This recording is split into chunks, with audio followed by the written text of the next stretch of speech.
He's a fucking kitten, bitches! So, if setting up for this vlog has taught me anything, I need to sort my email better. There are a lot of emails I've been getting lately that I haven't been replying to because I wanted to include the answers to the questions that were sent in my blog. I felt like they were questions that were asked frequently and that they were really relevant. So I thought, I'm going to go through my email and answer some of these questions, and then I realized, no idea. Because after deleting about 500 messages, I still have 321 to go through. So I'm going to go out on a limb and say, fuck. And god damn it. And, yeah. Interestingly enough, I do, unless I'm going to be putting an email in my blog, I do reply to it. Every single one. With the exception of one that was super creepy. So I reply to all of them. Here's the interesting thing. Sometimes I will ask questions back, and I never get a response. Here's the funny part, though. If I take too long to reply to certain emails, people will be like, why didn't you reply? And they'll email me back, and they're like, why aren't you answering me? Why aren't you answering me? Well, why aren't you answering me? Just kidding. I don't give a shit, honestly. I do keep these emails in a folder, but, yeah. Or if they're really long. Sometimes I forget about those ones. Anyway, we have James, and he says, hi there. My name's James. I'm 26 from Scotland. I stumbled on one of your YouTube vids about EDS, either classical or hypermobility. My geneticist is an arse that screwed up my skin biopsy 18 years ago. I'm assuming he has EDS as well then. And found it to be a far more articulate expression than I myself have ever managed. The main thing I'm curious about is your wheelchair. I noticed it's a Tylite. I've been considering a chair for myself for some time. I manage without for now, but I doubt for much longer. I was mainly curious as to whether or not these modern ultralight chairs, you get a lot of shoulder or collarbone subluxation. Of course, I guess this is all dependent on whether or not you've had any issues with these joints to begin with. Everyone's different, right? I've had an NHS-issued steel-framed folder that weighs about the same amount as my car, but self-propulsion is completely out of the question in that thing, hence my question. Thanks. Okay, James, I did specifically get the wheelchair that I got because it is an ultralight. However, I kind of wish I'd gotten a quickie. From what I hear, they're lighter. My chair was listed as supposedly under 30 pounds, I believe, but that was before modifications were made to it. Also, I did get it folding, but I didn't understand, I mean, this is my first wheelchair purchase, and so I didn't understand some of the specifications that were on the chair. So I actually called up the company and talked to the representative, and he helped me design a lot of the customizations on it. So one of the things I got was that it folds. You can pull up on it. There's a little handle underneath the seat because the seat comes off. It's just Velcro. And you pull up and it folds up together so that the wheels come close. But I can also leave the wheels apart and fold the back down. Now, the unfortunate part of this is that being able to fold the back down means that the back is a little more unstable because it's not rigid. And I wish I hadn't done that because I have no desire to fold the back down, ever, pretty much. It's a little unnecessary considering all the rest of it. The wheels come off, which is nice. And so when I load it into the car, if I'm just having a really bad day and it's too heavy, I can pull a wheel off, throw the wheel in the car, pull the other wheel off, throw the wheel in the car, and it's lighter, which is nice. For the most part, I can load it into the car because I'm not lifting it for a long period of time. I kind of just have to pick it up and get the wheels in the car, and then I'm like, okay, now I just have to push it. And that's a lot easier because if I had to lift it for any extended period of time, I would be kind of screwed. It does weigh, I think, about 36 pounds, which is over my limit, but I'm going to have to make do for now, obviously. It weighs more than I expected it to. The other thing is I have started to get subluxations in my shoulders, and I get the clicking in my collarbone. The clicking in my collarbone was actually something that they noticed when I was getting appraised for physical therapy. It was a slight concern, but my subluxations in my shoulders weren't very prominent yet. They were kind of still... I never, aside from gymnastics, I didn't have a lot of shoulder issues until I started using the chair. Over time using it, I am starting to develop subluxations in my shoulders that are becoming more common. But hopefully, by the time it becomes a real problem, I'll have my government assistance and I'll be able to get a different chair. So hopefully, you know, the wheelchair I have now is a kind of a temporary fix. I would really recommend calling companies and talking to reps, you know, being like, you know, what would be the final weight on this product? Also make sure you get sized. I wish I had done my chair a little differently. Pay attention to how you sit in a normal chair, because I tuck my feet.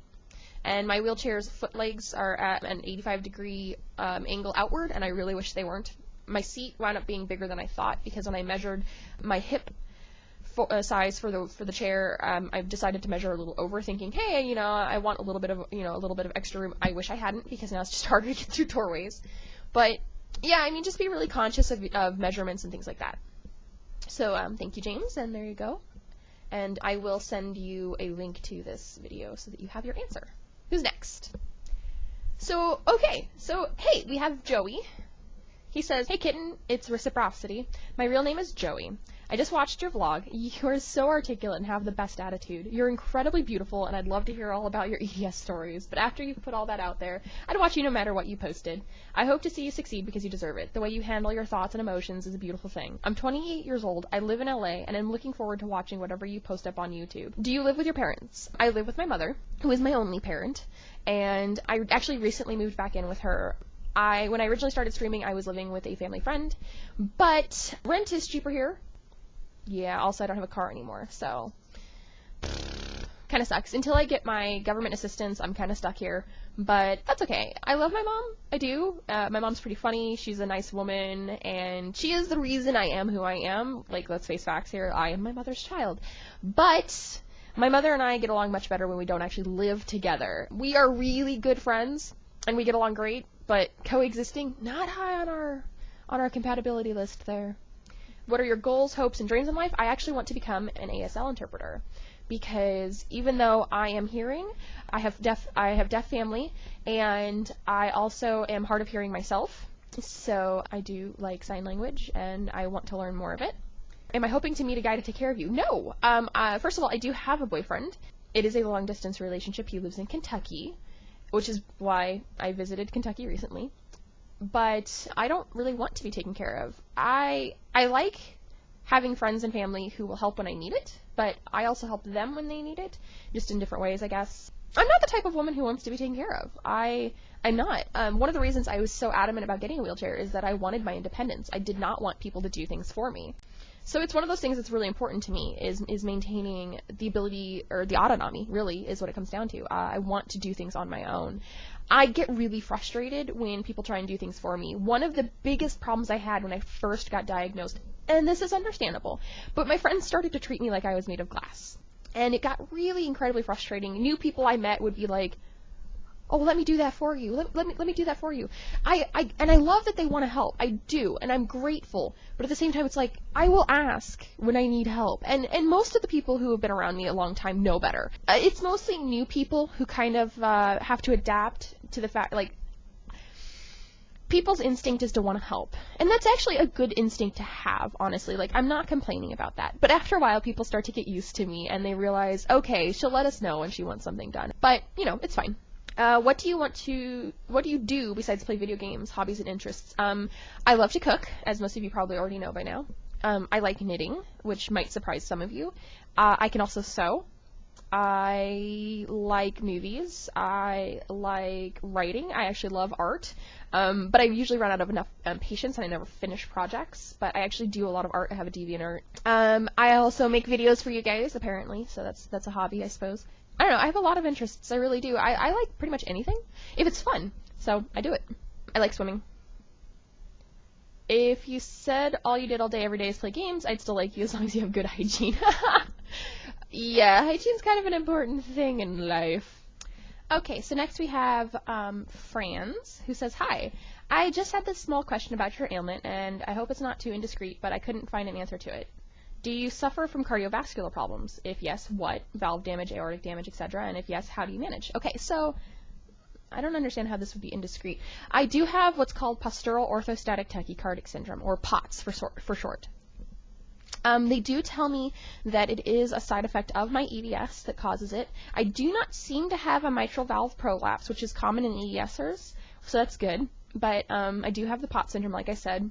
It causes tachycardia. But tachycardia is essentially when the heart rate exceeds a normal range.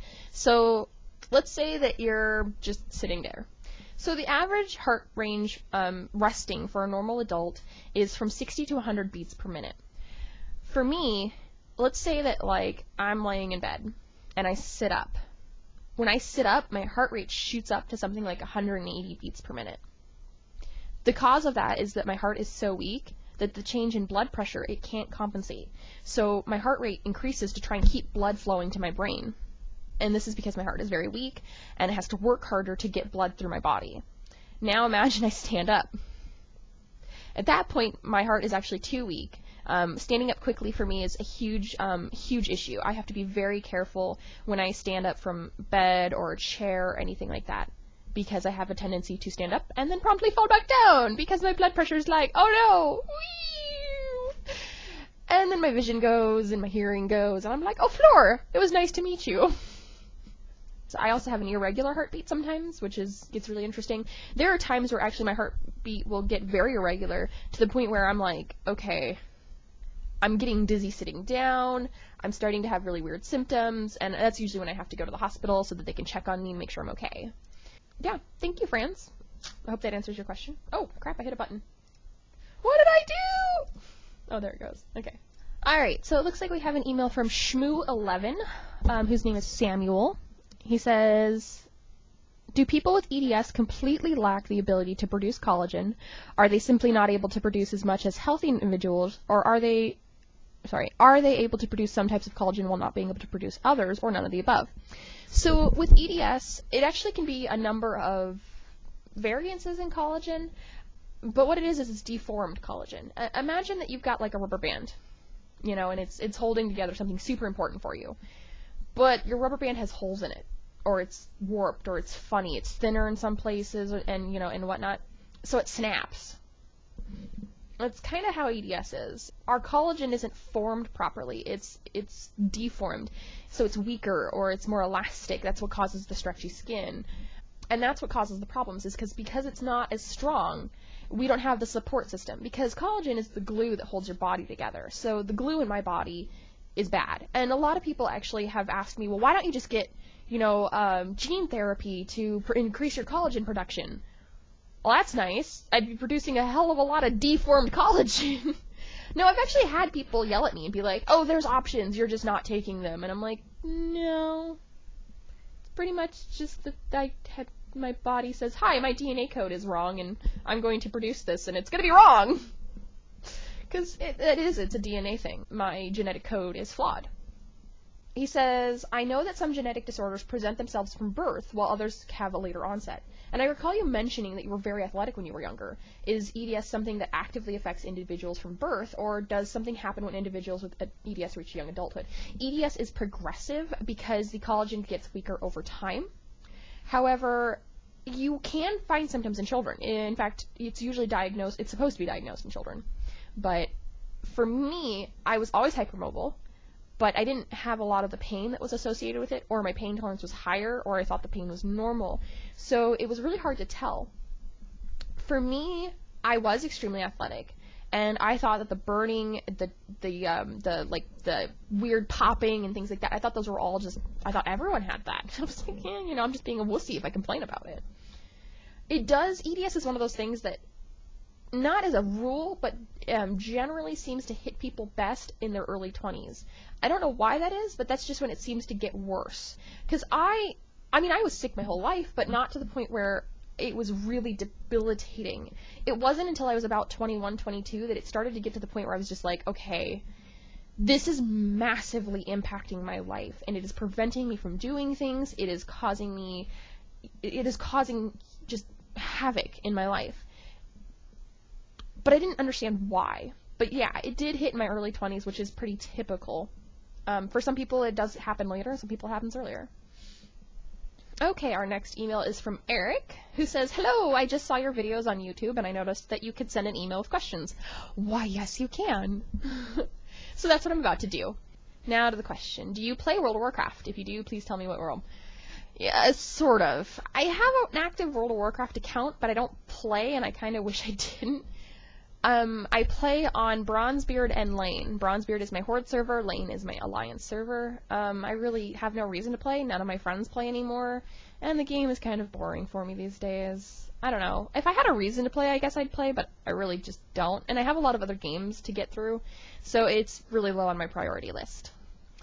Alright, and so that's all the emails I have that had questions in them. I do have a lot of other emails I need to get around to now that I've sorted through my emails that are just well wishes, and I love those emails, I really do. I get a lot of them, and they're amazing. I have people share their stories with me, people tell me about like their experiences with their invisible illnesses or their loved one who had an invisible illness or something like that, and I think it's great. I think raising awareness for invisible illnesses helps more than people realize.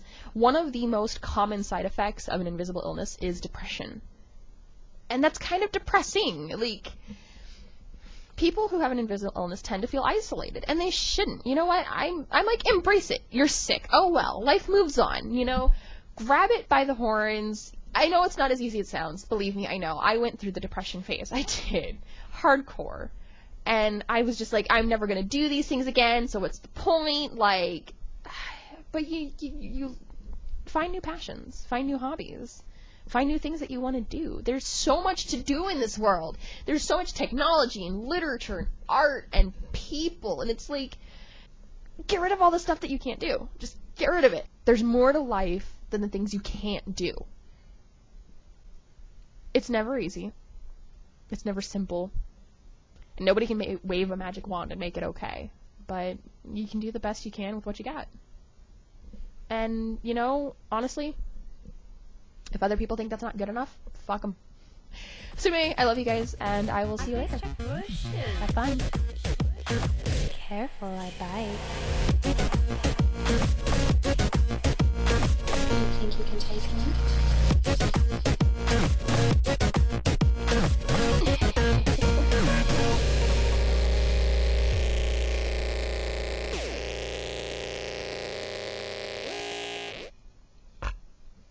Excuse me. Just edit that whole part out. Just see it. Say go bye-bye.